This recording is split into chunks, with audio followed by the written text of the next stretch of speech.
magandang umaga po. Kami po ang social work students from WPU and may mga ilang katanungan lang po kami para sa inyo. First and foremost po, I'm Jennifer Pangbo po. And I'm Rosin Mabel Pani po. And my name is Shelby Caralipio. And I'm Marian Katie Escosar. So, ang first question po natin ay, first po is, ano po ang inyong pangalan? Hello, ang pangalan ko ay Cherry Ann Mora Braganza. So, second po is, ilang taon na po kayo? 28 years old. And third naman po is, saang bansa po kayo nagtatrabaho bilang OFW? Kingdom, Saudi of Arabia. So, pang-apat naman po is, anong taon po kayo nagsimulang magtrabaho sa ibang bansa? July 20, 2025.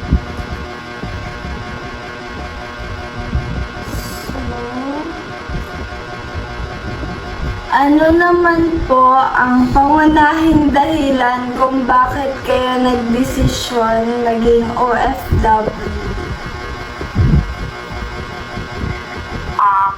Family, financial support. So, ano po yung mga pinakamalaking pagsubok po o suliranin po naranasan niyo po dyan po sa pagtatrabaho niyo po sa Saudi Arabia? As a OFW, number one is homesick. Mamimiss natin yung family natin, of course, kasi malayo tayo sa family natin while working dito sa ibang bansa. So, paano niyo po mailalarawan po yung pamumuhay po or yung lifestyle niyo po dyan po sa bansang pinagtatrabaho niyo po? Dito sa ibang bansa na hindi mo kilala yung mga tao, even yung pananalita nila, hindi kayo magkatulad. Kailangan nalalarawan ko siya sa everyday, daily routine siya, everyday na nag-work ka. So, just enjoy lang. Enjoy mo lang yung trabaho mo as a OFW na kahit hindi mo sila kalahi, but we are the same human. Next po is, paano niyo po nalalampasan o hinaharap po yung mga hamon po na may kinalaman po sa trabaho niyo po, sa kultura, and yung pakikipag-komunikasyon niyo po sa ibang bansa po? Okay, yung pakikipag-communication sa employer, dahil ang employer ko ay Arabian, Muslim country, halimbawa, Christian ka, Muslim country ka, so kailangan mo lang makipag-communicate ng maayos, like, kung ano yung magiging transaction nyo, magiging trabaho nyo, gawin mo lang yon. And walang magiging problema doon. Kahit iba pang lahi sila, basta ginagawa mo yung trabaho mo, walang magiging problema. So next po, maaari niyo po bang kahit yung onting lang po, may clean kwento lang po, kung ano po yung klaseng trabaho po na ginagawa niyo po sa ibang bansa? Kahit may clean lang po. Okay, every morning, naka-organize kasi yung trabaho ko. Sa pagkagising sa umaga, didiretso ako ng CR, kukunin ko yung labahin, tapos isasalang ko sa washing. Then after that, pupunta ako ng kitchen, lilinisin ko yung kitchen. Pagkatapos nun, mag-sweep na ako ng floor, whole entire house. Tapos nun, magdalampasok ka, then mag-wipe ka ng mga table. Then after that, ang pinakalas na work is yung CR. Then, finish na. So, sunod po is, ano-ano po ang mga ginagawa ninyo sa inyong trabaho sa araw-araw? Ayun, ano naman? Tulad na sinabi ko kanina, daily routine is naglalaban, naglilinis, nagluluto, namamalansa, trabaho ng maid, katulong, housekeeper, houseworker, domestic helper. Next po, sa lahat ng inyong naging karanasan bilang OFW, ano po ang pinakamalagang aral sa inyong natutunan? Ang pinakamahalaga talaga is kailangan mo mag-focus sa work. I-enjoy mo yung trabaho. Hindi mo kailangan napagod.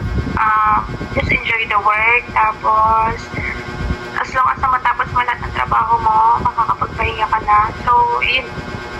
So, ito po, next po.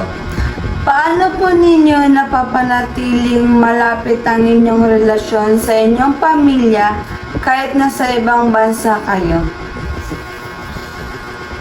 Okay, communication. Of course, sa cellphone, video call, messages. So, parang kasama ko na rin sila kasi nakakausap ko naman sila everyday. Sa tingin po ninyo, paano po nagbago yung pagiging OFW niyo po sa inyong buhay? Napakalaking changes niya kasi pag naging OFW ka, madidisiplin ka sa time. Mahalaga yun, yung time. Madidisiplin ka sa trabaho at higit sa lahat yung attitude mo, madidisiplin. Kasi yung attitude mo, yung buhay mo sa Pinas, pag pumunta ka na magiging OFW ka, lahat magbabago, madidisiplin ka. Lahat. Even sa time, sa discipline mo sa food, discipline mo sa sarili mo, sa attitude mo, lahat may changes. Okay po. Sa inyong palagay po, ano-ano yung ugali or katangian na dapat taglayin ng isang OFW po para matagumpayan po yung paninirahan po sa ibang bansa po? O yung makikipagtrabaho po sa ibang bansa? Honesty is the number one, and honesty and dedicated ka sa trabaho mo, focus ka sa trabaho mo, and yung desire mo, na goal mo. Pag meron kang desire sa buhay, sa family mo, para sa family mo, magiging matagumpay yun. Okay po. Kung magkakaroon po kayo ng pagkakataon, mas pipiliin niyo po bang manatili sa ibang bansa or umuwi po kayo dito sa Pilipinas? Kung meron akong pagkakataon at meron akong ipon, of course, I stay sa Philippines kasi masarap ang buhay sa Pilipinas na kasama ang pamilya. But, kaya nag-abroad ang isang tao kasi we don't have a financial stable. So, if ever na may chance ako na makapag-ipon ako, I stay sa Philippines. Then the business, and makasama ko yung family ko. Okay. Last question po namin is, kung ano po yung mga payo na or mga ideas lang po na ibibigay nyo or sasabihin nyo po sa mga gusto pong mag-abroad in the future. Hello, kung sakaling mag-iisip kayo na panibagong yugto na inyong buhay, na inyong trabaho, may chance kayo makapag-ibang bansa, ito lang yung ma-advise ko sa inyong lahat. Kailangan buo yung loob mo, and bawal dito yung maging mahina. Dapat strong tayo at dapat kasama natin yung ating family para meron tayong motivation every day na magtrabaho sa araw-araw. And also, dapat kailangan i-enjoy lang natin yung pagtatrabaho para hindi natin ma-feel yung pagod, hindi natin ma-feel yung pagiging malungkot at pagiging mag-isa natin. So, kailangan lang natin makipag-communicate sa mga employer natin, kausapin natin. So, every time na may communication tayo, hindi tayo mawawala ng pag-asa, of course. Yun. Maraming salamat. Thank you po. Maraming salamat po. Ingat po kayo. Ingat po kayo. Yun lang naman po. Maraming salamat po. Thank you. Bye-bye po.